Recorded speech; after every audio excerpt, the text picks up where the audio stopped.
We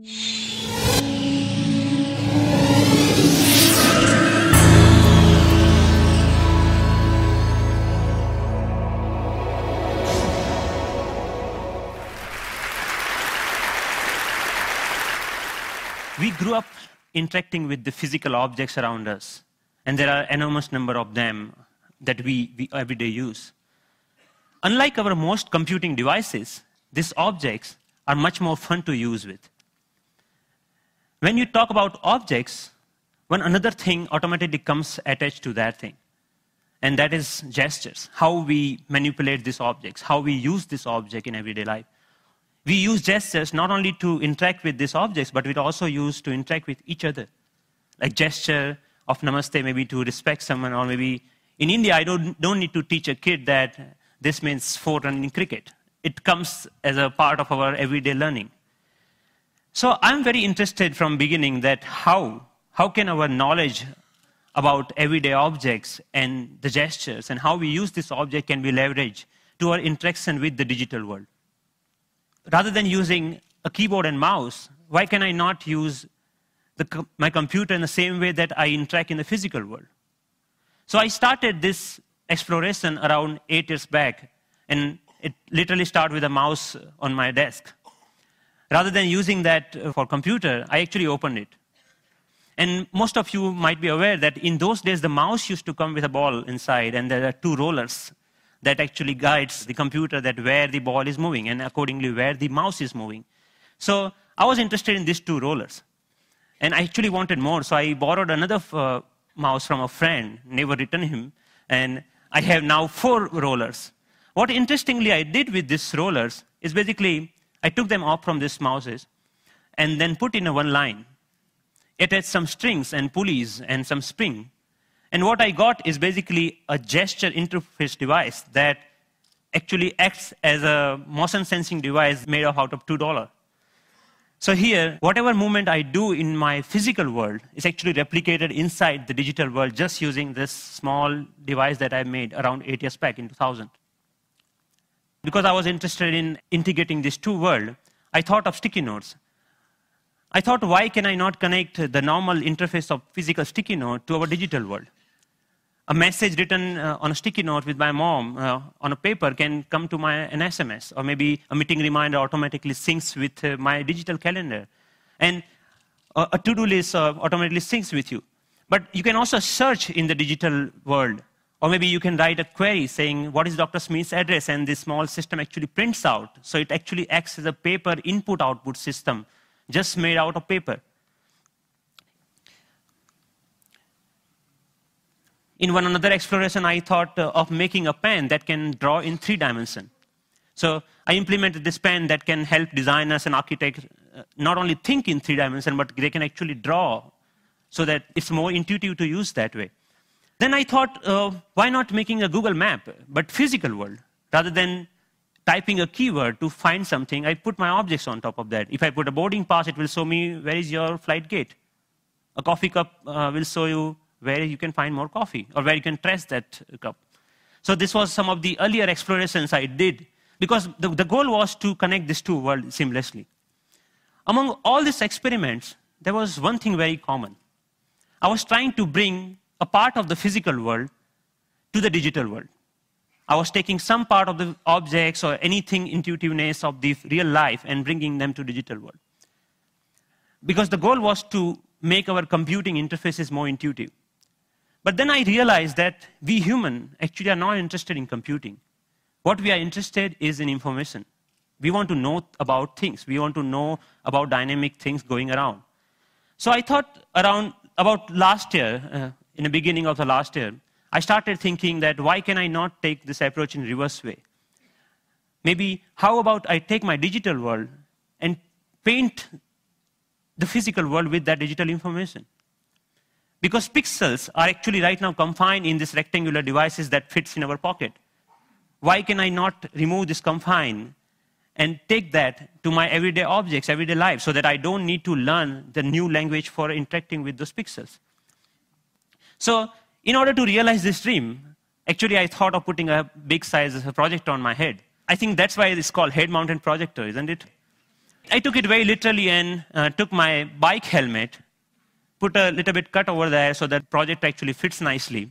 So now what I can do, I can augment the world around me with this digital information. But later, I realized that I actually wanted to interact with those digital pixels also. So I put a small camera over there that acts as a digital eye. Later, we moved to a much better or consumer-oriented pendant version of that many of you are now knowing as Sixth Sense device. But the most interesting thing about this particular technology is that you can carry your digital world with you wherever you go with you. You can start using any surface or any wall around you as an interface. The camera is actually tracking all your gestures. Whatever you are doing with your hands, it's understanding that gesture. And actually, if you see, there are some color markers that in the beginning version we were using over there. You can start painting on any wall, that you stop by a wall and start painting on that wall. But we are not only tracking here one finger. We are giving you the freedom of using both of hands. So you actually can use both of your hands to zoom into or zoom out a map just by pinching operation over here. The camera is actually doing just getting all the images, it's doing the age recognition and also the color recognitions, and so many small algorithms are going inside. So technically it's a little bit so complex, but it gives you an output which is more intuitive to use in some sense. But I'm more excited that you can actually take it outside. Rather than getting your camera out of your pocket, you can just do the gesture of taking a photo, and it takes photo for you. Right? Thank you. And later, I can find a wall, anywhere a wall, and start browsing these photos. Or maybe, okay, I want to modify this photo a little bit and send it as an email to a friend. So we are looking for an era where computing will actually merge with the physical world. And of course, if you don't have any surface, you can start using your palm for simple operation. I'm here, I'm dialing a phone number just using my hand.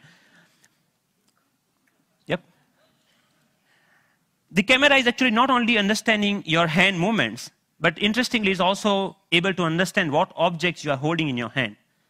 What we are doing here is actually, for example, in this case, the book cover is matched with so many thousands or maybe millions of books online, and checking out which book it is. Once it has that information, it finds out more reviews about that, or maybe New York Times had a sound overview on that, so you can actually hear on a physical book as a review of a sound. Gave a famous talk at Harvard University.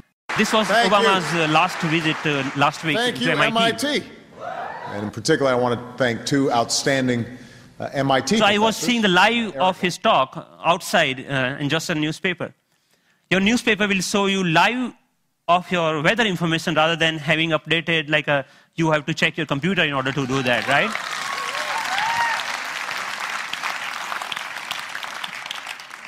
When I'm going back, I can just use my boarding pass and to check, oh, my flight has been how much delayed. Because at that particular time, I'm not feeling of opening my iPhone and checking out a particular icon.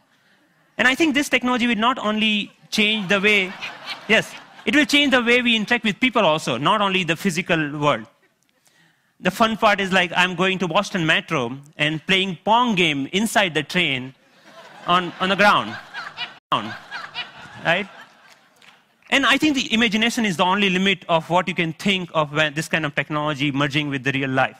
But many of you argue, actually, that all of our work is not only about physical objects. We actually do lots of accounting and paper editing and all this kind of thing. What about that?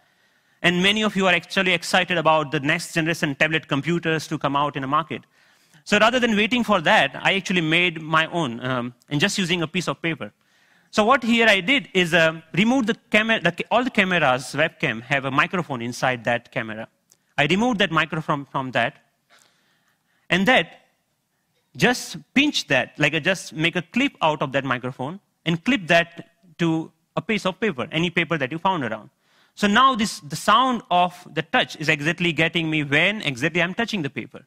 But the camera is actually tracking where my fingers are moving. You can, of course, watch movies. Good afternoon. My name is Russell, and I am a wilderness explorer in Tribe 54. And you can, of course, play games. Here, the camera is actually understanding how you're holding the paper and playing the car racing game.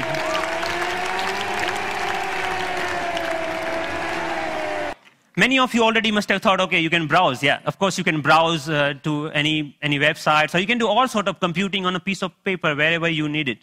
So, but more interestingly, I'm interested that how we can take that in a more dynamic way. When I come back to my desk, I can just pinch that information back to my desktop so that I can use my full-size computer. And why only computers? We can just play with papers. Like paper world is interesting to play with. So here I'm taking a part of a document and putting over here the second part of from second place, and I'm actually modifying the information that I have over there. Yeah, and then I'm saying, okay, this looks nice. Let me print it out, that thing. So I have a now printout of that thing, and now, so the workflow is more intuitive the way that we used to do before, maybe 20 years back, rather than now switching between these two worlds. So as a last thought, I think that integrating information to our everyday objects will not only help us to get rid of the digital divide, the gap between these two worlds, but will also help us in some way to stay human, to be more connected to our physical world. And it will actually help us not end up being machines sitting in front of another machines. So that's all. Thank you.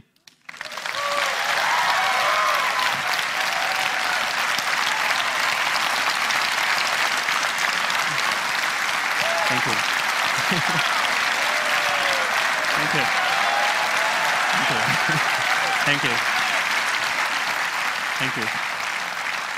So Pranav, first of all, I mean, you're a genius. This is incredible, really. Thanks a lot. What are you doing with this? Is there a company being planned, or is this research forever, or what? So there are lots of companies, actually sponsored companies of Media Lab, interested in taking this ahead in one or the way.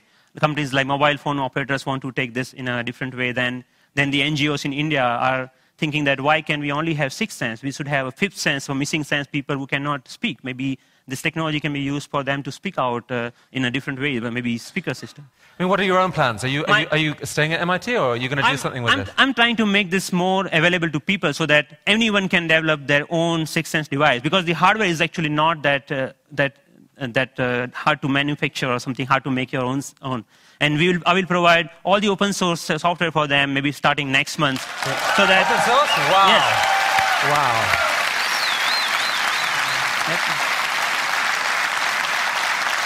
Are you going to come back to India with some of this at some point? Yes, of course. I mean, what are your plans? MIT, India, how are you going to split your time going forward? There is a lots of energy here, lots of learning. Like all of this work that you have ever seen is all about my learning in India. And now even if you see, it's more about the cost effectiveness. This system costs you $300 compared to the like $20,000 of Surface tables or anything like that. Or maybe even the $2 mouse, just a system, at that time was costing around like $5,000. So we actually, I showed that to, in one of the conference to President Abdul Kalam at that time. And then he said, okay, we should use this in Bhabha Atomic Research Center for some use of that. So I'm more excited about how I can bring the technology to masses rather than just staying that technology into lab or environment, something like that. Based on the people we've seen at TED, I would say you're truly one of the 2 or 3 best inventors in the world right now. And it's been an honor to have you here at TED. Thank you. Thank you so much. It was fantastic.